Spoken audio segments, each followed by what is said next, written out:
Few firms that operate in the professional services landscape would argue with the value of developing a competitive strategy. And in this video blog, I'm going to share 5 steps with you that we at Hinge have found to be particularly effective. First is to consider your business situation. This is really the first step. Consider whether you are a firm that's been in the space for a couple of decades and you have a well-known, very visible brand known for particular things. On the other hand, you could be a startup and a relative newcomer to the space. This is your starting point for figuring out what you're going to do to develop your competitive strategy. Second, and this is probably the most important thing, is to research your target audience and the firms with whom you compete.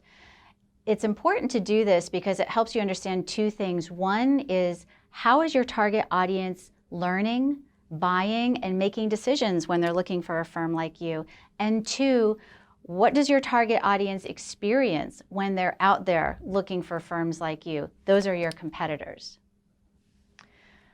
Once you've done that, then you're ready for step 3, and this is to identify your differentiators. If you've done your research correctly, you'll come out with a good understanding of not only what you can genuinely own as a differentiator, but what's going to meaningfully set you apart from the competition. Now, fourth is something that not a lot of firms do, and this is to validate your competitive strategy. So once you've identified your differentiators, which are in fact your competitive advantage, you want to validate that, and you can do it in a couple ways. One is to identify or weave in your differentiators into your win themes and start tracking whether you're winning new business on those, and how are your prospects responding to the competitive strategy that you've just put forth.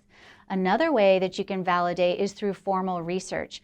You can have research done where your audience is interviewed and they in turn validate what's meaningful to them. Last, you're ready to wrap up all of the first 4 steps into an implementation plan.